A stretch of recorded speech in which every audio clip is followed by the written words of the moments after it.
realized there's no gas stations on the way to and from the yard. So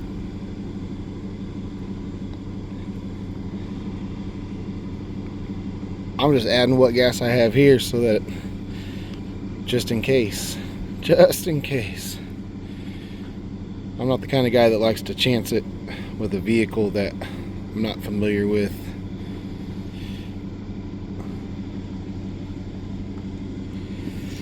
Alright. I added about a gallon. I just got to make sure I try not to run out. Alright, we are on our way. Our big time commute here through the backcountry, up over a hill. All 11 miles of it. That's why I didn't really think about gas until this morning. I was under a quarter tank, and you guys know anytime you have an older vehicle, and I know that this one sat for a little bit just based on like some of the condition of it. So it's like I really don't want to get down to the bottom dregs of the gas tank and find out what's in the bottom of it. I had kept it topped off when I bought it, and now that I'm driving it to work, you know, just been steadily getting down to where it was just under a quarter tank, and I thought, I know I can make it there and make it back based on just the amount of gas that should be in there. But number one, I don't know the gauge, and then number two, I really don't want it to get down that low into the tank, because that's asking for trouble. So I just got my my lawnmower gas and just, you know, added about a gallon and a half of gas in this morning before I left the house, because there's no gas stations between my house and the yard. So I got to go pretty significantly out of route to get to a gas station. I should have thought of it yesterday and like gone home the long way and gotten gas, but you know, I didn't. I got up this morning and I went, oh, it's probably a little closer than I want to cut it, so let's add a little bit in. We'll just splash some gas and get on our way.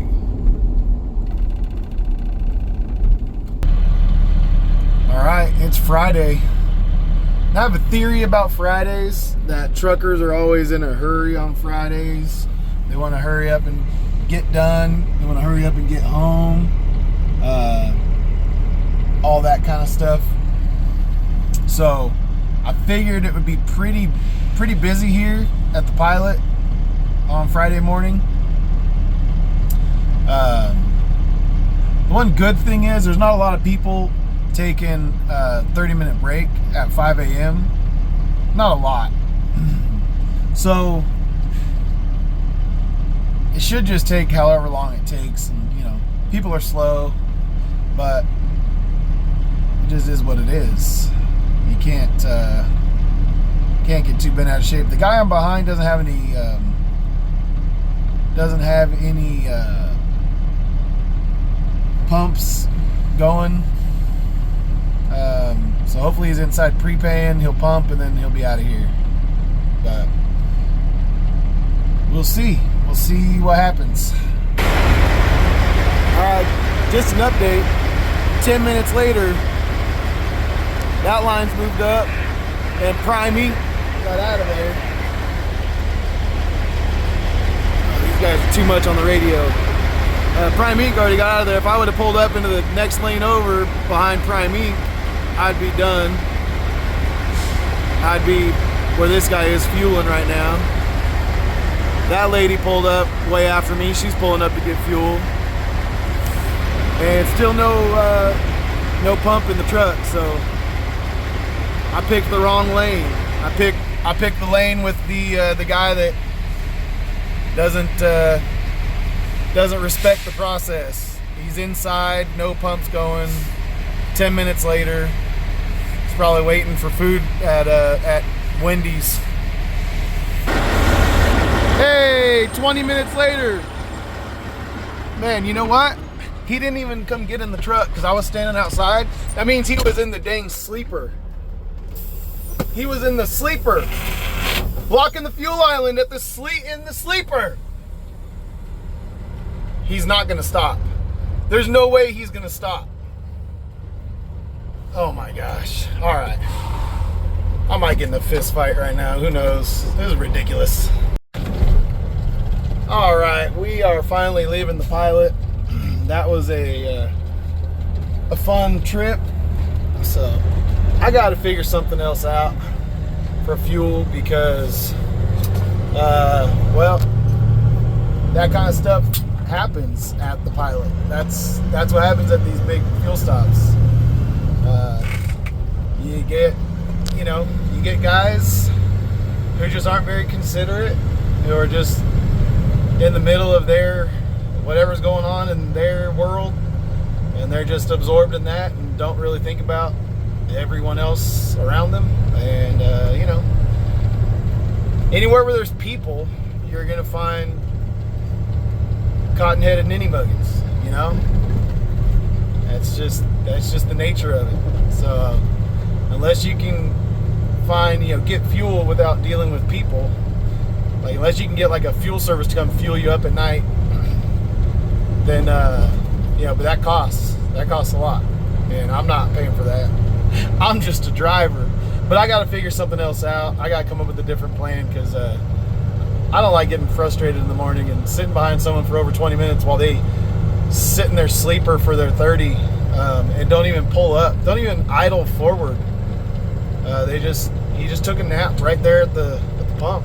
It's crazy, and I don't want to get frustrated first thing in the morning and be ready to fist fight someone. I wasn't, but that's how frustrated it gets you. You start thinking like, man, what's this guy doing? Like what? And what if he comes and gives me attitude? Because usually that's the people who do stupid stuff like that usually come at you with like way more attitude than you come at them. Like if you ask them nicely, like, hey man, do you mind moving up so I can get fuel? They'll come back at you with like, oh, you mind your own business. And, they try and get crazy. So I've had that happen before where they're the ones kind of doing something dumb.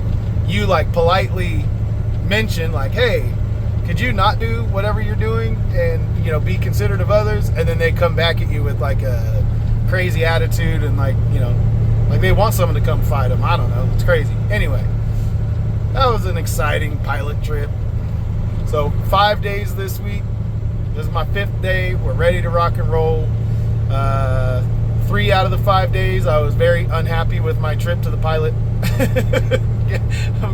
And so we'll just get through the town of Mont Eagle here. It's already 5:20.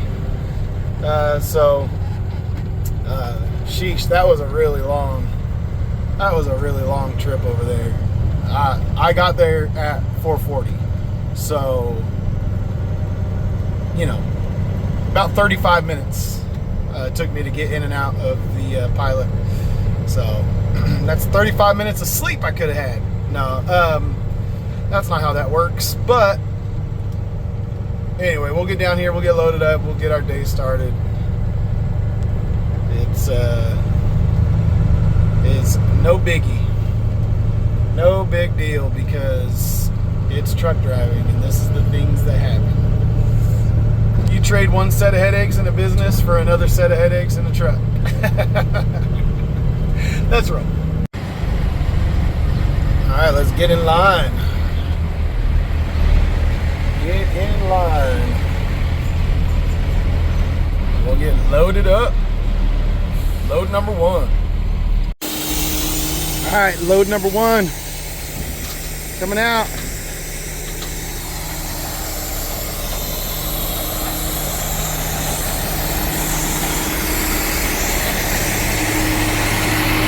All right, we're gonna rev it up this time.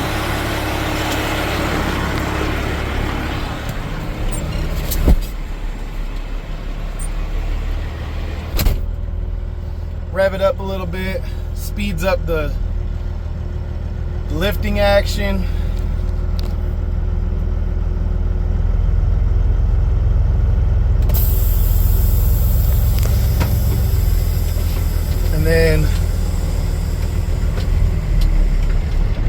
push us forward a little bit.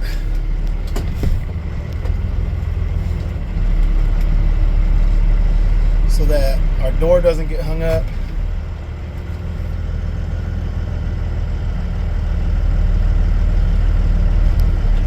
All right, there it is. Now, this clutch brake. Now we pull forward off the pile, let the door slam. Boom. Now we lower.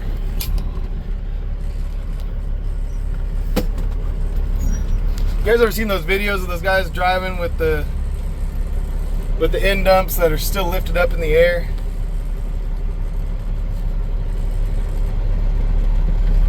I think that's kind of crazy, but that's what you gotta watch out for, I guess. But all right, just gotta pull around here, do my paperwork, and I'm out. That's how quick that takes. Easy peasy, lemon squeezy. Hey, you guys remember that one time when I was at Pilot this morning, and I pulled up to the pumps and I was like, it takes as long as it takes. You can't get too bent out of shape. And then proceeded to get completely bent out of shape.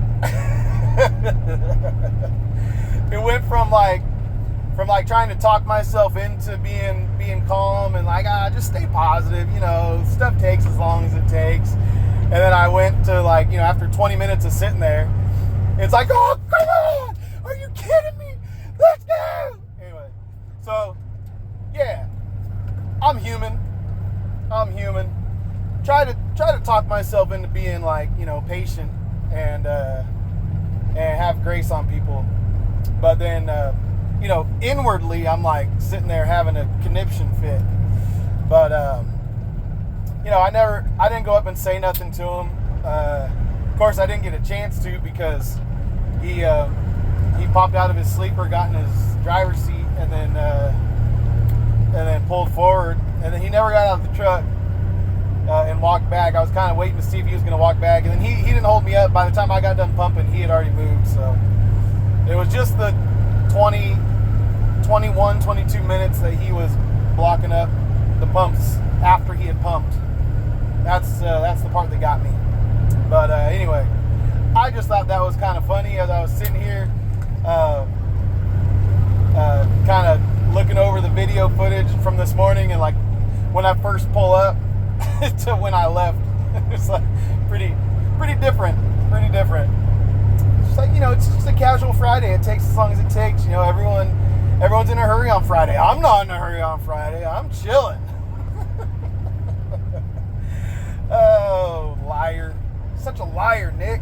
Such a liar. But anyway, I'll catch up with you guys down the road. We got 2 more of these to pick up, and then we'll be off for the weekend. All right, we are getting number 2 loaded up, and he should come into view in that window there. There he is. Dump it in.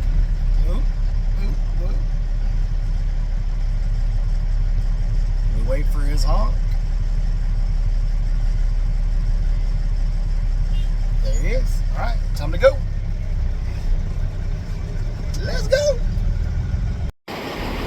So on my trips down this road, I've seen this little turnout, and I've used it a few times to let cars go by as I'm coming down the hill. But then I saw this little staircase. I've never been up here, so hopefully there's nothing weird up here. But staircase built into the rock, etched into the rock. It's pretty freaking cool. Let's see. Oh.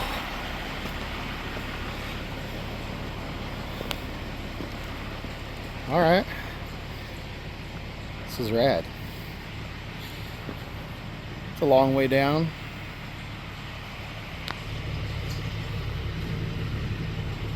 Let's see. Beautiful view.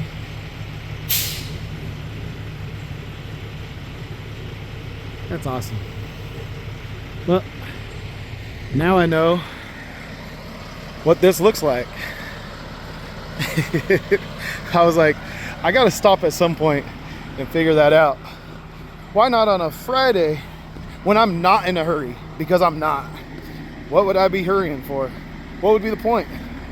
So I could get home sooner and start my weekend sooner and have more family time?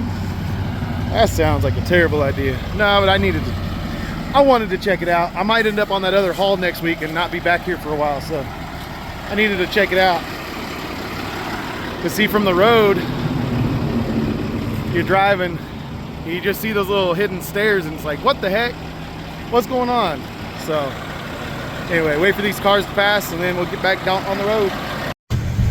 All right, load number 2 in the books. We'll head back, grab our last load, and then come back to Alabama.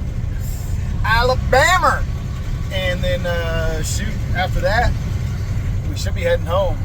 We'll see, maybe he might give us a 4th one, but like I said yesterday, that's on our way home anyway, so just more money in the pocket. So we'll see. We'll see what happens. But yeah, catch up with you guys down the road. All right, load me up. Number 3. Let's go. Get that load in there. I just rolled in. The second and third loads, you load in like a minute and a half, 2 minutes. It's crazy. It takes longer to get out of your truck to scale in than it does for this guy to load you. I mean, he had a scoop in the bucket ready for me. I pulled under, he beeped, he came over, he dumped it in. I barely had time to turn the camera on to say, I'm getting my 3rd load. And then he's gonna go beep beep when I'm done and I'm gonna pull onto the scale. I mean, it's, oh yeah, there, see him back there? You see him? You guys see that? Anyway, so 3rd load, let's get it going.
just like that, we are heading back through Huntsville, back north and east to get out of Huntsville and back to Tennessee and back home. Let's go! Start the weekend. And start the weekend we will right now. On our way home in the Yukon. That was a pretty quick trip. For you guys especially. For you guys it was like 2 seconds. For me, it took me a couple hours to get back up here to Tennessee from Alabama. But now we're in the car headed home. All in all, really good week. I enjoyed learning something new, and I think this job is going to be just exactly what I need. Hopefully we can get on the other haul next week and I can see what that's all about and maybe adjust my start times so that my start time will coincide with my life a little bit better. But even if I'm not on that full time and I'm kind of splitting time, the trade-off is like a pretty significant pay bump to run the Alabama haul. So, you know, it's like trading a lamer schedule and more hours for more money. And so there's going to be some times where I'm gonna wish I did this more often. I think where I could make the money on this haul because the haul out of Nashville is going to be less money. So anyway, all in all, I'm happy with this week. I'm happy with the decision I made to come work over here, and I mean the work is really easy and everything's just going to go good. I know it'll end up getting a little bit boring for you guys, and that's okay. I'll come up with some ways to entertain you. I'll come up with some ways. I still have yet to get the shot I want to get, which is like putting the camera, the GoPro, on the front of the trailer facing the load and then watching it slide out. That's like, to me, that's like the shot I want to get. I got to find my little clip for my GoPro, because the mount that I have it on right now and then the other mount I have won't work for doing the shot that I want. And then also, you know, we'll talk about all kinds of stuff, whatever's going on in life. You guys know I'll bring up, you know, scripture and talk Bible with you guys. My dad always wanted me to talk more Bible. Of course, my dad was a pastor, but he always wanted me to like kind of do more Bible study type stuff with my channel. So that's something we might look into doing a little bit more of. And then also just, you know, whatever other shenanigans, because I know you guys enjoy watching. I know it's mostly because of my amazing good looks and my awesome sense of humor and my just, you know, loads of charm. But I know it'll get boring because the channel used to be based around what loads I was getting and, you know, and all of that. But now it's based around just me going to work every day. But, you know, one way or another, I think you guys will still enjoy the channel, and we'll make it happen. We'll make it work. But I just got home. The dog is barking like crazy. What? So it's time for me to go inside and see the family. Love you guys. Peace out. See you on the next one.